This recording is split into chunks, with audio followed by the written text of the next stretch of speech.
Hello and welcome to Connecticut at your service. I'm your host today, Terry Perkins, filling in for Carmen A. Nieves. We come to you live every Tuesday night at 6:30 p.m. from Soundview Community Media in Stratford, Connecticut. Today we are excited. It's Black History Month. We have two special guests. It is Richard Myers and Sean Joseph from Park City Harvest. They are the co-CEOs. They have been doing this for quite some time, and I'm just super excited to have them. Thank you guys for being on the show today. Thank you for the invite. Thanks for having us. Thank you. So can you tell me a little bit about Park City Harvest and how you guys got started? Well, Park City Harvest in my eyes are just two young urban farmers who became urban farmers from going to a horticulture program that we met at. We met at a horticulture program that they have out here in Naugatuck, Connecticut. It's Naugatuck Valley Community College, it's out in Waterbury, and that's where we met. We had a similar class. We were the only two African Americans in the program. And once we finally had a teacher that let us know the benefits of the money aspect of you can get from just growing vegetables, and we were both like, we could turn it into a business. And then we found out that we can use the same education that we had from the horticulture program to benefit towards our neighborhood, as in like growing vegetables, bringing nutrition towards the neighborhood, and doing whatever we can to give stuff whatever reduced rate or whatever it may be. Nice. So I went to NVCC too, and I had a professor there, and it was completely different. But it's amazing how those small moments that you don't really think of, they can have such a big impact for the long term, you know? Because you just said that you found out from somebody that, Definitely go into those sparks. Sometimes those sparks are just signs from God, and you try to avoid them as much as you can, but they keep coming right in front of you. Right. So if you keep dodging those little stuff, listening, you're never going to go anywhere, for real. Yeah. I also saw in your bio, though, that you guys have been interested even before college, though. Yeah, way before, shoot. Sean, Yeah, we obviously didn't meet until we made it to college, but we each were growing plants since we were, young children. We always tell people it's kind of scary how similar and parallel lined up our lives were. Yeah, so that's what also makes us feel like this was, lined up and predestined to happen. Nice. So I know I started growing plants maybe around the age of 7. Out in my front yard with my grandmother, and I always say the same thing. When I saw a seed go from a seed to a plant and then have produce and vegetables and fruits, I thought it was magic and fell in love with it, and just haven't stopped ever since. And then over time just realized that I can do what I love to do and combine it with being able to provide for my community and help make it better, and also get paid for it. So essentially, we just get paid just to be us. Right. Yeah. That's the best part about it. Yeah. I don't have a green thumb myself. I'd like to get more into it, but my start with planting was with my grandmother as well. Oof. So, it's not it's like generation. grandma, man. It's not like grandma love just giving you that education. Yeah, and that's the kind of education we need, right? Mm-hmm. That's gonna feed us. We can carry that on to our children and so on and so forth. But I know that we talked a little bit beforehand, and I told you guys I looked up the definition of horticulture, and that came up as the art or practice of garden cultivation and management. So I wanted to ask you guys, and I did a little bit, but do you guys think there's an art to gardening and cultivating, those spaces? Yeah, I definitely think there's art to it, just because, like in particular, our farm is located it's on private property. So it's on private property that we were allowed and zoned in a residential area for. Nice. And it was a blank canvas or a blank landscape. And we actually designed and put everything where it needed to be, in conjunction of what we knew would grow well in certain spaces, but also in harmony of what was already there in the space. So whether it be, the slope of the land, any trees that weren't going to be topped off or removed or anything like that. Right. And we also grow a lot of ornamental plants or flowers just for the looks of it as well. Okay. And they're strategically planted at different times. So it's always some type of color, always some type of flower going on. So yeah, on a just natural, more hands-on way is definitely an art to it. Yeah, I keep saying that as well. Like, we make money from vegetables and making products from vegetables, but I love growing flowers more. Okay. Like, you know what I mean? I just so happen to make money from vegetables. So, and we both have the same passion. One of us probably a little bit more than the other with flowers, but we both have the same passion of looking at stuff and just be like, that's beautiful, man. Those flowers look crazy good. We should mix that one with that one with that one and just see what that canvas look like, a live canvas. And you guys also do, I want to make sure I word it correctly, you do that as a service as well. Yes, correct. I know we'll get to that later, but I just wanted to throw that out there because I don't know if people understand that, there is an art to it, and beyond art, there's a way that makes sense and would be more effective to whatever your garden needs might be. Yeah. But there's something else I wanted to touch on, and that was, oh man, it's escaping me right now. It's no problem with probably just workshops or something like that? Or? Yeah, but there was something else to it. But, oh yes, so on your Instagram, you guys are active on your Instagram as well. Yeah. I saw that there are certain plants that you might put in the garden. I think you termed it as like a sacrificial plant, just to like protect the plants that you really want to keep. So that's even another aspect. So yeah, companion gardening. Okay, Companion word planting. There we go. Yes, it's companion planting. See, these are the stuff that we knew prior to going to school, but those fancy words are what we learned when we were going to school. Good. So I have the idea what you're saying, but the proper term for is companion planting when you're finding like one plant that works well with the other, or one that works as a decoy from touching the plant that you consider your cash crop, or the one that you consider your valuable plant. Like for example, you'll put like a marigold outside of a tomato plant. So whatever bugs that usually go to navigate towards tomato, they're more favorable towards a marigold. So they're like, you know what? Keep your tomatoes. Right. I'll stick to my marigolds. We're good. All right. Win-win situation. Yeah.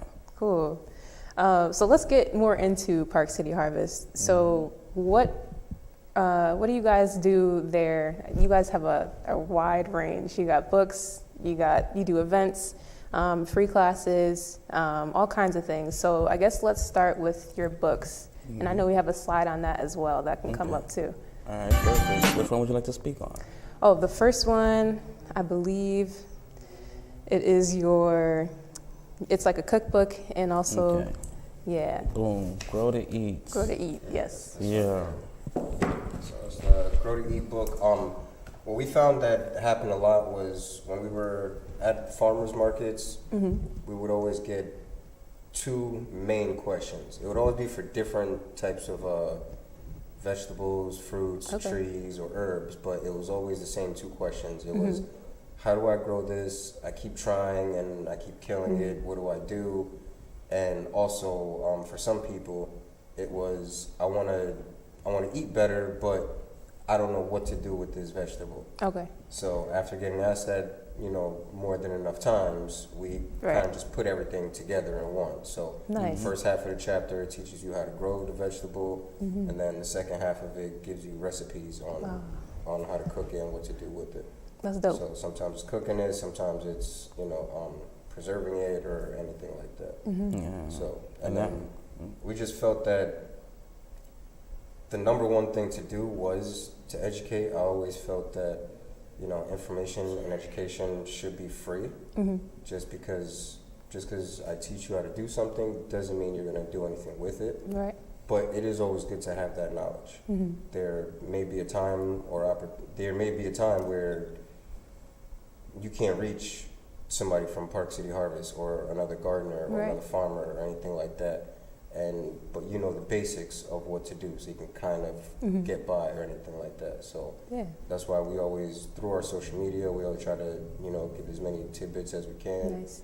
And and like I said, we really just want to get paid to live. Yeah. And teaching is something that comes natural for us, and it is something that we are always interested in doing whenever anybody wants to learn. So we just figured out a way to reach out to a few different associates that are more financially well off, and they actually sponsor the classes. Nice. So that way, ourselves and the one that we're doing, it's along with Chef Raquel. So Okay. we teach the growing, she teaches the cooking, Mm-hmm. but everybody gets paid for it. But the most important thing for the community, Mm-hmm. they get to attend and learn for free. So there's no Nice. ticket price or anything like that. What kind of people do you guys see come into the cooking classes? Like, they're just excited to just absorb anything? Definitely excited. By the Everything. end of it, everyone's excited. Everyone has a whole bunch of notes. Everyone's ready to go Nice. home and be like the next Chef Boyardee or the next, Chef Boyardee homie, however they may see it. Because it ranges. That class, sometimes the last one was like a very family oriented. You know? Nice. It was a generational thing, and it was dope. The grandmothers was there for the growing aspect, and the kids was there for the cooking aspects. And even though they could have taught each other, they came to our class to make it work from Chef Raquel and Sean and I. Nice. So that was great. Yeah. Yeah. And what other, can we talk about your other books as well? And you have a booklet and a calendar too. Mm-hmm. Yeah, so we have our next book that we did was our Grow to Heal book. So that one, it's in the same fashion or same style as the Grow to Eat. Okay. So it would teach you how to grow the herb, and then as well, it also gives you some history on it, what it's used for, its benefits, and then it teaches you what to do with it afterwards. And we also have a calendar here. The calendar is just something simply to just give you tips and let you know what to do each month, like that there is something that you can do, even in, with the weather the way that it is now. Right. There are still things that you can do to prepare for the planting season and stuff like that. And then, one of our most prized ones is Harvest Heroes, which is a children's book that was just written along with a friend of ours, Jessica. So Nice. that one teaches, it's geared towards children, but it teaches them the detriments of food waste, but it also teaches them how to avoid wasting food, what to do with it, Nice. and also it just gives little tidbits here and there about certain vegetables on what they can do for you. So in the book, some of the characters, they actually turn into superheroes and get superpowers based off of the type of vegetable that they eat. Oh, that's dope. Yeah. That's awesome. What inspired that? Because Which one? it's Bridgeport based, the story Yeah, it's too? definitely Bridgeport based. Yeah, It's definitely Bridgeport that's based, cool. I don't know, we're proud Bridgeportians, so if we're going to talk about anywhere, let's talk about our home first. Yeah. So that's basically the gist of it, We know that we have to start with the youth, and how do we start with the youth? You give them a message through the books, and here we are. Yeah. It's been something that we were thinking about, and sometimes, like again, those sparks, you hear people say stuff, and you're like, you know what? You're right, let's go about that. Right. Let's team up and do it. It's all Nice. about collaboration.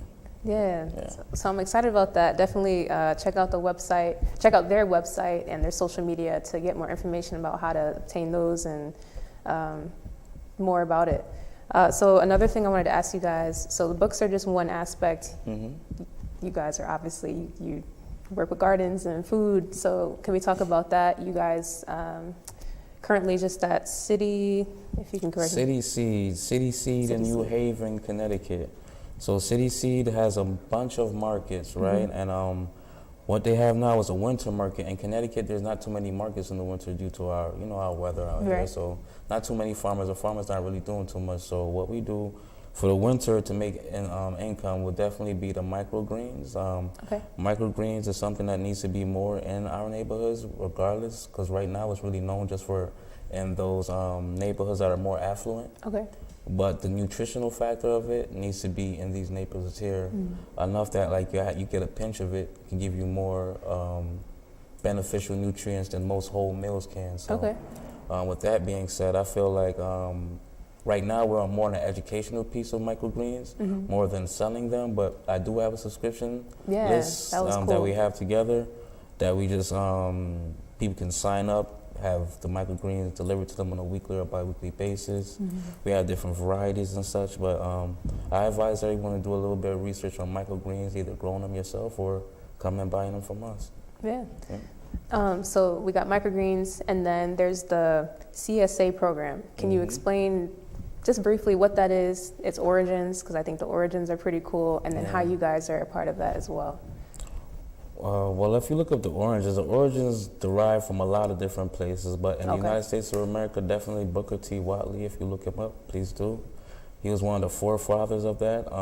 He was an educator, farmer, businessman, and with those powers combined, he found a way for the neighborhood and a neighborhood of farmers, his community, to get paid prior to the season, because a lot of them had land, but they didn't have the tools needed, as in seeds and fertilizer and such, to get the land cultivated for the season. So with that being said, he found a program which is a community CSA, community supported agricultural system. Okay. So the community would come together and they will put a certain amount of money together, pay the farmers in advance, and this way it guarantees the farmer has the money in advance and the community has a seasonal vegetables throughout the season. Nice. So it's a program that was started way back then. It's still a trend now, not like a trend. It's still an ongoing thing now because it's been successful for so many years. So thanks to him, we have that program going on still to this day. Awesome. Yeah. And how are you guys involved in it?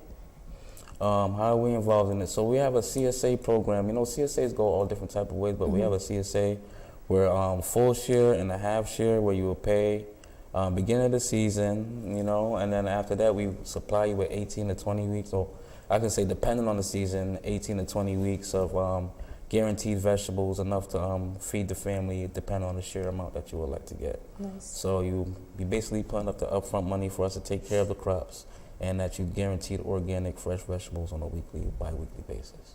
All right. And everything that you get is all vegetables that are in the season. So That's you good. know, there are some weeks where it'll overlap where you may get the same things, but for the most part, it's always going to be a little something different that's in there. Right. And I guess one thing that people really love about our CSA is that we also have products, you know.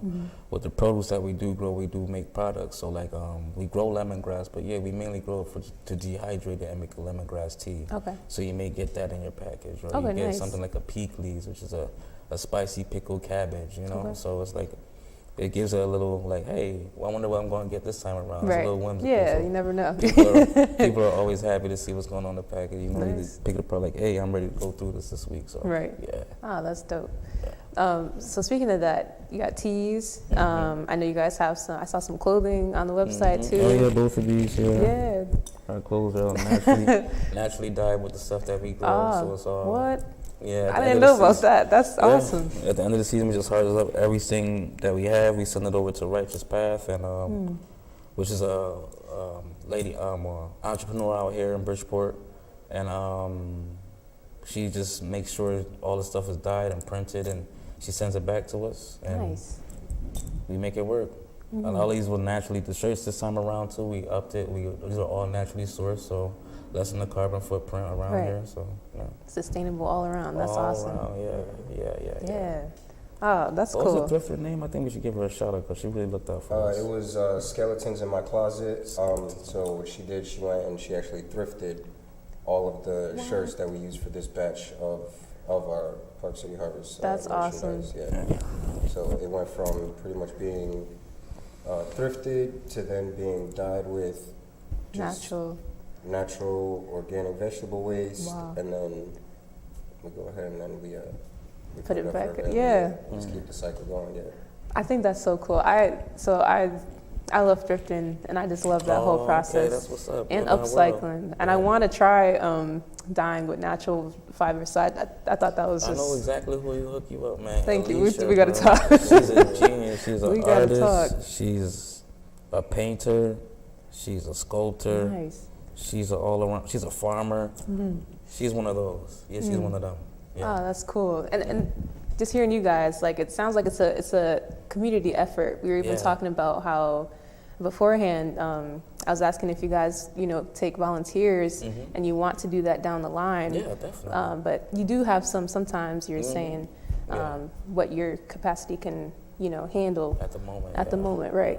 But I think people, that's one thing I love about Bridgeport. I'll keep it at that. One thing I love about Bridgeport is just the community aspect, and like, somebody, they know somebody, We make it all stuff work connects. all Yeah. together somehow, some way. Right. Yeah. I like that too. It's like it's really one of those helping communities. Like I've grown to know that, because when I was younger, I always thought it was different. Like most people were separate, but Yeah. as you get to grow older and grow into this shape of entrepreneurship, especially, you see like everyone's really trying to Yeah. team up and get stuff done. So I'm Yeah. happy for that. That person over here could help you with this. Exactly. That person, you know. So Exactly. I think that's pretty cool. Yeah. But another thing I wanted to ask was, so you guys have been doing this for a while. You took the class however many years ago. Have you guys seen a change in Connecticut or Bridgeport, even smaller, Yes. within Yes. gardening community? Yes. Well, I could speak on it for myself. From what I could see, Sean could say something to add on to it. Well, our mission was changing the image of farming, Right. especially coming into this field. You know, it's only 1.3% of farmers in the United States of Connecticut. I mean, United States in general, and that's pretty much the same in Connecticut. So, with that being said, to have us as representation and to change that image within the time that we have now, it's been like a good 7 years. I know we weren't the person to put that in effect, but to see that everyone always comes up to us and say like, "Hey, thank you for inspiring us to go about this way." I feel like we did that mission. The mission has been, it's happening slowly but surely. We started off thinking that we were the only 2 farmers. Then we found a few more farmers here, there, everywhere. Now we have like a huge group that we connect with on a, you can say like a weekly basis. Nice. Keep regular conversations. Yeah. That's what it's all about, you know. What would you say? Do you think? Ditto. Same thing. Like we started off thinking we were the only ones. Like Rich said, it's only 1.3% of all farmers are black in the country, and for a long time it felt like that number was even less in Connecticut. And just little by little, we kept, you know, discovering different farmers, different organizations, and we just kind of all clicked up, and we have fairly close to being a statewide network of all BIPOC farmers. So I don't know if I asked this yet, but you guys you do organic. What do you think the importance of organic produce is, especially in Bridgeport or areas like Bridgeport?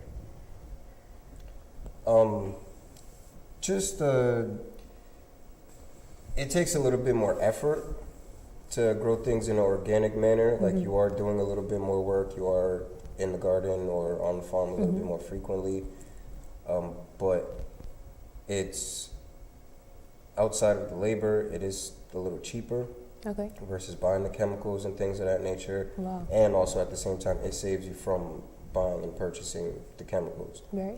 So I even take it personally to the step of where my front yard is now just all flowers. Nice. So, and then I put different types of flowers, so all throughout the season, from spring all the way till fall and early winter, there's something that's growing in there. Because one of the biggest pollutants in our, public water system is fertilizer runoff from your front lawn. Everybody wants the most greenest, freshest front lawn, but the chemicals that they put in it, you don't understand or you don't realize it, but as you water it and as it rains, all of that does wash off into our public water source. So I'm just doing my part into relieving that, it's a healthier option. We're not in a sense certified organic. There's certain different steps that you have to take. Like you can't use certain things, like for like your seedlings, they can't be in those small plastic containers that everybody's used to seeing them in, that you would buy it from Home Depot or anything like that. So just little things like that. So there's different options and different things that you can do. For us, we do use those plastic containers, but I used to work at a different farm before, at the same time of doing Park City Harvest, and they were a much larger operation. So I would be able to take the ones that they finished using, I would take those, and then we would, properly wash and sanitize them, and then we would reuse them. And also at the same time, since it's just us two, it's a lot easier. So they don't really break in from year after year. So we've had like the same containers for probably going on 3 to 4 years now. So and then any farmers that like I said, that does have them like in abundance, we would take their old ones and kind of reuse them, because most farmers, especially if they're not using organic practices, once they pull the plants out of those little plastic trays or anything like that, they just toss them and it ends up in the garbage. So we just kind of make sure we reuse them. Nice. You know, we make sure we clean them and then we just reuse them season after season. Right. Yeah, it's really all about sustainability, man. You know, the synthetic stuff, just like we were talking about earlier, synthetic stuff, you just go right into the wastewater and all that stuff like that, going right back into the environment, you know what I mean? So what are you doing to Mother Earth, you know what I mean? Right. Just take care of Mother Earth, she's going to take care of you. There you go. Yeah. No, I appreciate the transparency and also the education in that, because I didn't know that was, you know, one of the highest, I think you said, forms of waste that are coming into the system. Into the water system. Into the water system, right? And then even so, you know, organic, I mean, if you're not spraying it down with whatever they're spraying it down with, I think that's already a good step, you know, in the right direction. But I want to make sure we have time really quickly to mention the event you guys have coming up, which is on February 24th. Yes. We have a slide for that. If you guys could talk about that briefly. All right, February 24th, we're going to be hooking up with Chef Raquel and Stanton Marketing. She was able to sponsor us a class that we're going to have. We're going to be teaching people how to grow vegetables, Sean and I. And Chef Raquel, she owns a Pinch of Salt cuisine. She's already a culinary trainer. She's going to be there to train people the basics of how to cook. Not only just one dish, but I'm talking about sauteing. I'm talking about how to cook in the oven. Just the basics that you will need to go about making a good meal. Awesome. Yeah, so it's free to the community. We're trying to throw more of these. You know, we're trying to have another one in March in New Haven. All trying to seal some sponsorships or grants or whatever it may be to make sure it's free to the community, because what's the point? Right. So if anybody out there wants to sponsor a Grow to Eat course, you can always hit us up anywhere on our social media. You can send us a message through our website, parkcityharvest.com, and we'll definitely have a conversation, and that way you'll be able to assist in funding the two of us, as well as Chef Raquel, into providing free education to our community as far as the importance and the skills of growing their own produce, and as well as cooking their own produce and being a little bit more self-sufficient. Thank you guys for sharing that. So we're getting ready to close down. It was great to have you guys here. I'm so happy. To be here, man. Yeah. It was a good vibe. I enjoyed it. I learned a lot. We're going to connect about y'all, about some other things. But no, thank you guys. Definitely make sure to check out their website, check out their social media, get in contact with them. They are a great resource for the community. They're trying to do really good things to educate others, and to just, their mission, as they said, is to change the face of, you know, farming and just make things more accessible to everybody.